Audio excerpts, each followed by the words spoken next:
Halo semuanya, hari ini kita akan mempelajari tentang dampak iptek terhadap kehidupan manusia. Pertama sekali, sebelum kita melihat dampak ilmu pengetahuan dan teknologi terhadap kehidupan manusia, kita lihat dasarnya terlebih dahulu. Bagaimana adanya sains dasar tersebut itu bisa berubah menjadi suatu aplikasi. Jika kita andaikan hubungan antara sains dasar dengan aplikasi, katakanlah di sini teknologi, maka itu bagaikan suatu pohon, di mana akarnya itu adalah sains dasar tersebut. Artinya sains dasar ini menjadi sesuatu yang sangat prinsipal dan sangat diperlukan demi keberlangsungan pohon tersebut. Jika tidak ada akar, maka tidak akan ada bagian dari pohon ini yang bisa menyerap unsur hara. Begitu juga jika sains dasar tersebut tidak dipahami, maka tidak akan ada aplikasi yang dapat kita nikmati, buah yang dapat kita nikmati. Lalu kemudian yang menjadi daun yang memproduksi bahan makanan bagi tanaman tersebut itu kita andaikan sebagai sains terapan atau applied science. Sains terapan ini dia masih prinsip juga, tetapi lebih dapat terlihat aplikasinya di dalam masyarakat. Namun demikian, applied science atau sains terapan yang di sini sebagai contoh itu adalah ilmu tentang nanoscience, ilmu tentang lingkungan, ilmu tentang material science ataupun tentang bioteknologi belum berubah menjadi aplikasi kalau dia tidak dikembangkan. Kalau misalnya dikembangkan, itu akan menghasilkan buah yang kita sebut sebagai aplikasi. Seperti inilah hubungan antara sains dasar ke aplikasi. Jadi dia harus melalui satu tahap lagi, yaitu sains terapan. Sebagai contoh di sini, Ibu akan memberikan bagaimana sains dasar itu dia dikembangkan menjadi sains terapan, lalu sains terapan itulah yang nanti akan menghasilkan aplikasi. Sebagai contoh di dalam fisika, itu ada yang mempelajari tentang atom atau benda-benda yang bersifat sangat kecil yang kita sebut sebagai mekanika kuantum. Kalau kita melihat ke dalam mekanika kuantum itu seperti terlalu banyak matematisnya dan harus dihubungkan dengan kejadian fisik. Sehingga orang yang belajar mekanika kuantum ini seperti harus membayangkan elektron yang tidak nampak, lokasinya di mana, itu juga masih menjadi pencarian. Namun demikian, kuantum mekanika yang sepertinya terlalu matematis dan tidak terlihat aplikasinya tersebut, itu dikembangkan orang dulu ke dalam sains terapan, contohnya itu dalam nanoscience. Ketika orang ingin membuat benda yang ukurannya kecil tapi bisa bekerja dengan kecepatan yang tinggi, orang mulai mempelajari tentang nanoscience atau sains untuk benda-benda yang berukuran nano. Untuk dapat mengerti nanoscience ini, kembali lagi, mereka harus paham prinsip dari mekanika kuantum. Karena yang Ibu bilang tadi, mekanika kuantum itu mempelajari benda-benda yang kecil. Dan nyatanya sekarang, ketika ini sudah dikembangkan, orang bisa mengaplikasikannya menjadi prosesor. Seperti yang kalian tahu, kalau dalam elektronika itu kita mengenal komponen-komponen seperti kapasitor, resistor, induktor, dan lain sebagainya. Sebenarnya di dalam prosesor itu pun membutuhkan komponen-komponen yang bertindak atau fungsinya sama dengan resistor, kapasitor, induktor. Hanya saja kalian bayangkan jika ukuran dari masing-masing komponen itu sudah besar seperti resistor yang dijual di pasaran, maka mau seberapa besar prosesor yang harus kita gunakan.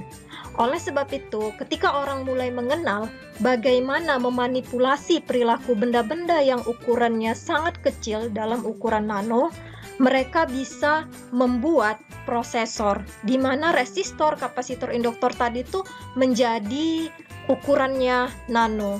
Inilah salah satu contoh bagaimana sains dasar tersebut itu berpengaruh dan dia dikembangkan dulu di sains terapan, lalu baru diaplikasikan. Untuk lebih jelasnya seperti ini. Ini sains, kalau kita mau mengembangkannya menjadi teknologi, maka yang pertama itu kita harus understanding principles. Artinya paham dulu prinsip-prinsip dasar dari yang mau kita gunakan itu apa. Sebagai contoh, ketika orang ingin mengembangkan tadi prosesor, maka mereka harus mengerti prinsip dasar bagaimana benda yang ukurannya nano itu bisa bekerja dengan cepat. Tidak sampai situ saja, agar lebih memahami prinsip tersebut, mereka itu menguji, sehingga banyak peneliti di luar sana itu bekerja ataupun melakukan penelitian pada suatu topik di bidang nanoscience untuk mendapatkan ilmu yang lebih matang, sehingga nanti ilmu yang matang tersebut itu akan dites apakah ini bisa dibuatkan menjadi produk yang bisa dikomersilkan atau tidak. Jika memang produk tersebut itu bisa dikomersilkan, maka itu akan diberikan kepada perusahaan yang ingin membeli produk tersebut. Perusahaan tersebut akan mengembangkannya sehingga akhirnya cocok di pasar dan dapat dimanfaatkan oleh masyarakat. Ketika kita ingin mengaplikasikan sains menjadi suatu aplikasi, ingat yang perlu kita pahami itu adalah prinsip dasar ilmu yang ingin kita aplikasikan tersebut. Dan kita itu harus menguji dulu, membuat demonstrasi dulu apakah memang prinsip dasar tersebut itu bisa dipergunakan atau apa parameter-parameter yang diperlukan agar prinsip dasar tersebut bisa digunakan. Selanjutnya kita bisa mengembangkan aplikasi tersebut jika memang produknya sudah ada. Kita bisa melakukan riset pasar sehingga kita bisa meningkatkan potensi komersial dari produk yang sudah dihasilkan oleh sains tersebut. Apakah sesuai dengan pasaran yang ada di tempat ingin kita jual atau tidak sesuai. Kalau memang tidak sesuai, maka ini harus kita ubah lagi dan kemudian harus kita kembangkan sehingga sesuai dengan masyarakat. Kira-kira seperti itu hubungan antara sains dan teknologi. Di sini, untuk melihat dampak teknologi terhadap kehidupan manusia, kita perhatikan dulu fase-fase proses teknik yang telah dialami manusia. Adapun yang dikatakan sebagai teknik adalah segala alat perlengkapan dan metode untuk membuat sesuatu. Sedangkan yang disebut sebagai teknologi adalah ilmu pengetahuan yang diterapkan ke dalam seni industri sehingga mencakup alat-alat yang mengefisiensikan tenaga kerja. Fungsi dari teknologi itu sendiri itu adalah untuk mengefisiensikan tenaga kerja. Seperti yang Ibu bilang tadi, dia adalah sains dasar yang kemudian diterapkan atau berubah menjadi sains terapan tetapi diaplikasikan ke dalam dunia industri. Untuk apa? Untuk mengefisiensikan tenaga kerja. Selama kemunculan manusia di permukaan bumi, ada beberapa fase proses teknik yang sudah dialami oleh manusia. Pada fase pertama, itu kita sebut sebagai fase teknik destruktif. Kenapa? Karena manusia itu langsung mengambil dari alam. Makanya pada saat itu, awal-awal keberadaan manusia purba, manusia di permukaan bumi ini, mereka itu bersifat nomaden. Artinya, ketika mereka datang di suatu tempat yang ada sumber makanan, seperti dekat sungai yang ada sumber ikan, juga ada sumber air, lalu ada sumber dari tanam-tanaman, mereka tuh langsung mengambil. Ketika sumber-sumber tersebut sudah habis, mereka pindah lagi ke tempat lain. Jadi mereka tidak mengadakan pembaharuan di tempat tersebut agar sumber-sumber tadi itu tetap ada. Mereka langsung pindah kalau memang sudah habis. Itu yang dikatakan sebagai fase teknik destruktif. Namun kemudian berkembang, manusia mulai berpikir sehingga muncullah fase teknik konstruktif, di mana manusia itu mampu melakukan menciptakan kebudayaan yang baru. Mereka mulai berpikir bahwa jika mereka terus-menerus berpindah, maka suatu saat tidak ada lagi tempat jika mereka tidak melakukan sesuatu ataupun melakukan proses di tempat mereka tinggal. Akhirnya mereka mulai berpikir untuk membuat alat-alat, misalkan untuk memasak, kemudian alat-alat untuk berburu, juga alat-alat untuk melangsungkan pertanian. Sehingga mereka tidak hanya mengambil langsung dari alam, tapi juga bisa menanam kembali yang mereka butuhkan. Seperti itu. Dan yang sekarang kita sudah masuk fase yang ketiga, yaitu fase modern. Di mana pada fase modern ini merupakan puncak perkembangan teknik yang dicapai manusia. Pada fase modern ini, kita itu menggunakan banyak sekali analisa matematis yang kita katakan juga fase modern ini sebagai peradaban mesin, yang bahasa internasionalnya itu adalah bahasa matematika. Mesin-mesin tersebut itu tidak mengerti bahasa Indonesia, bahasa Inggris. Mereka tuh hanya mengerti bilangan, digit yang dikirimkan melalui sinyal-sinyal listrik. Nah, inilah yang terjadi sekarang. Kita sudah sampai pada fase modern, sehingga manusia itu harus lebih mengembangkannya lagi. Untuk tingkatan teknologi sendiri, itu dia terdiri dari yang paling tinggi kita katakan sebagai teknologi tinggi ataupun high-tech. Nah, teknologi ini dikembangkan dari hasil penerapan ilmu pengetahuan yang terbaru.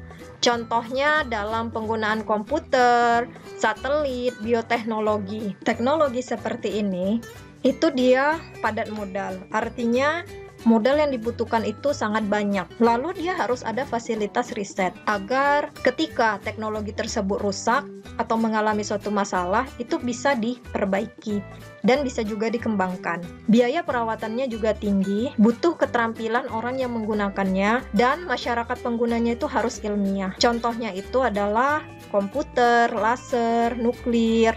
Di negara luar itu kalau kita membeli tiket atau membeli hal-hal yang seperti itu sudah mesin yang mempergunakannya, sehingga dibutuhkan masyarakat yang menggunakannya itu juga paham bagaimana cara kerja mesin tersebut ketika membeli tiket.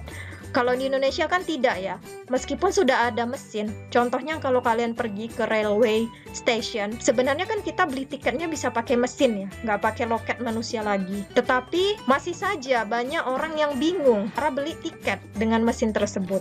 Sehingga ada juga dutanya yang menemani ataupun memberitahukan instruksi bagaimana membeli tiket di mesin tersebut. Padahal instruksi di mesin itu udah jelas, cuman ya begitulah masyarakat Indonesia. Kemudian yang kedua, itu adalah teknologi di bawah teknologi tinggi. Hasil penerapan ilmu pengetahuan yang sudah ada. Contohnya teknologi tentang perlistrikan. Kalau teknologi tinggi tadi tuh dia yang sudah digital juga. Kalau teknologi media ini itu yang masih listrik. Listrik kan ahli-ahli listrik itu banyak ya di masyarakat. Sehingga mereka itu bisa mengembangkan dengan keterampilan yang ada saja, tidak perlu modal yang besar dan tidak butuh keterampilan yang tinggi. Contohnya itu tadi, pompa air, generator listrik, atau industri rumah tangga itu merupakan teknologi media. Dia belum sampai teknologi tinggi. Kalau teknologi tinggi itu tadi, setiap mau beli tiket harus pakai mesin, yang orang Indonesia belum familiar hal-hal yang seperti itu. Yang terakhir itu adalah teknologi tepat guna. Ini lebih sederhana lagi dari teknologi media. Kalau teknologi media tadi masih pakai listrik ya. Tapi kalau misalnya teknologi tepat guna ini tuh dengan peralatan yang sederhana, tapi dia tuh sudah bisa dimanfaatkan oleh masyarakat. Contohnya itu teknologi di pedesaan, misalkan kincir air, biogas seperti ini. Lalu perontok padi, ini yang masih manual-manual seperti ini tuh kita katakan sebagai teknologi tepat guna. Pada zaman fase modern sekarang ini, itu sebenarnya ada tahapannya juga. Itulah yang kita ketahui dari industri 1.0 menjadi sekarang industri 4.0. Bahkan katanya akan dikembangkan lagi industri 5.0. Industri 1.0 mekanis tanpa adanya listrik. Kemudian industri 2.0 sudah ada listrik. Lalu industri 3.0 ini sudah ada komputer, bukan hanya listrik tapi komputer. Dan industri 4.0 ini adanya jaringan komputer, di mana terhubung dari satu peralatan ke peralatan lain secara wireless. Nah, demikianlah mengenai hubungan sains teknologi, fase teknologi apa saja, dan jenis-jenis teknologi apa saja. Untuk berikutnya, kita akan melihat bagaimana penerapannya di kehidupan manusia.